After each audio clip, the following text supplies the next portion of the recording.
Hi everybody. సెన్సిటివ్గా ఉండేవాళ్ళు, ప్రతిదానికి చిరాకు పడేవాళ్ళు ఈ స్టోరీని అవాయిడ్ చేయండి. ఎందుకంటే ఇట్స్ ఏ పూప్ స్టోరీ.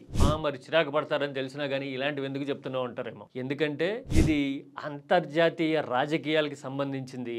అలాగే మన దేశ చరిత్రలో కూడా మిస్టీరియస్గా మిగిలిపోయిన కొన్ని పరిణామాల మీద మనకి ఒక థాట్ జనరేట్ చేయడానికి ఉపయోగపడే స్కోప్ ఉన్న స్టోరీ. అందుకే ఈ స్టోరీ చెప్తున్నా. But once again I am telling you, మీరు చికాకు పడే వాళ్ళు అయితే కనుక ఈ స్టోరీ అవాయిడ్ చేయండి. ఎందుకంటే ఇది ఒక అధ్యక్షుడి మలమూత్రాలకు సంబంధించిన story. This is your key talks.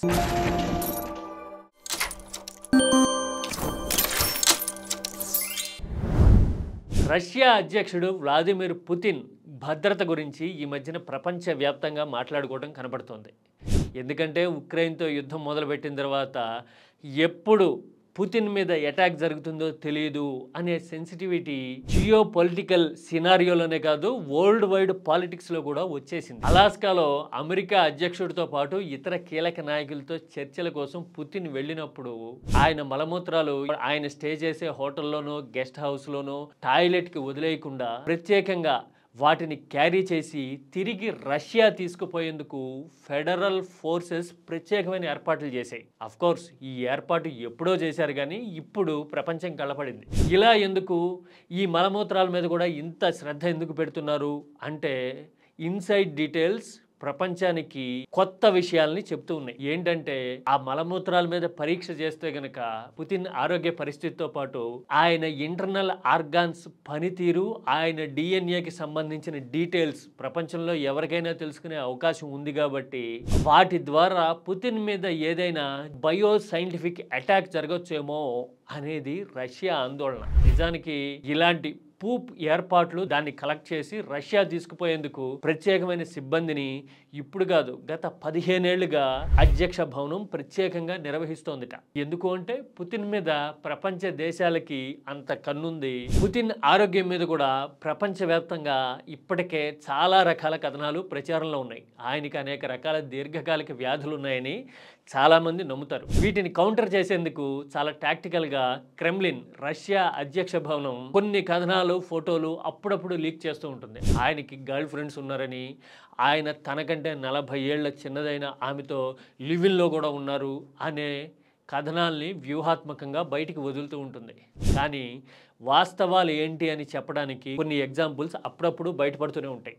ఉదాహరణకి కొన్ని నెలల కిందట కజకిస్తాన్, రష్యా పక్కనే ఉండే కజకిస్తాన్ రాజధాని ఆస్తానాలో పుతిన్ మాట్లాడుతున్నప్పుడు ఆయన కాళ్ళు షేక్ అవుతున్నాయి అనే విషయాన్ని ఇంటర్నేషనల్ మీడియా ప్రత్యేకంగా జూమ్ ఇన్ చేసి మరీ చూపించింది. ఎందుకంటే ఆయనకి పార్కిన్సన్స్ అనే వ్యాధి ఉందని, 70 ఏళ్ళు దాటిన తర్వాత దాని ప్రభావం పుతిన్ని కొంచెంగా దెబ్బతీస్తోంది అనే కథనాలు అప్పట్లో వచ్చాయి. ఇలాంటి వాటన్నింటినీ కౌంటర్ చేయడంతో పాటు మా హీరో ఎవర్ గ్రీన్, ఇంకో 20 ఏళ్ళు తిరగలేదు అని రష్యా చెప్పాలనుకుంటోంది. కాబట్టి ఆయన ఎక్కడ స్పిట్ అంటే ఉమ్మిలాంటివి ఎలాగో వేయడు, మల విసర్జన చేసినా కానీ అది ఎక్కడ టాయిలెట్స్లోకి నేరుగా వెళ్లకుండా దానికోసం ప్రత్యేకమైన బ్యాగ్స్తో రష్యా తమ దేశానికి తీసుకెళ్లి డిస్పోజ్ చేస్తూ ఉంది. ఇలాంటివి ఎందుకు మరి ఇంటర్నల్ సెక్యూరిటీ పరంగా ఎందుకు కీలకము అంటే yes, there are so many instances and incidents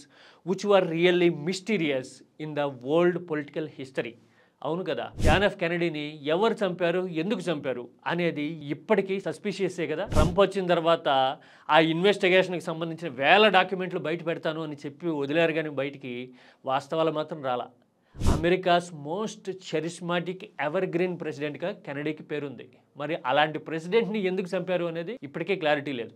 అలాగే ఇండియన్ హిస్టరీలో మన రెండో ప్రధాని లాల్ బహదూర్ శాస్త్రి అప్పటి యుఎస్ఎస్ఆర్లో టాష్కెంట్లో హఠాత్తుగా మరణించడం అనేది అప్పుడే కాదు ఇప్పటికీ చాలా షాకింగ్గాను, అసలు ఏం జరిగింది అనే సందేహాలతో కూడిన ప్రశ్నగాను మనకి మిగిలిపోయింది. దీని మీద రకరకాల కథనాలు ప్రచారంలో ఉన్నాయనుకోండి.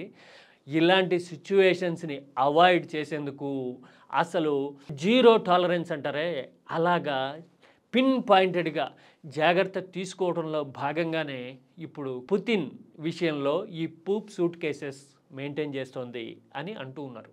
That is the matter.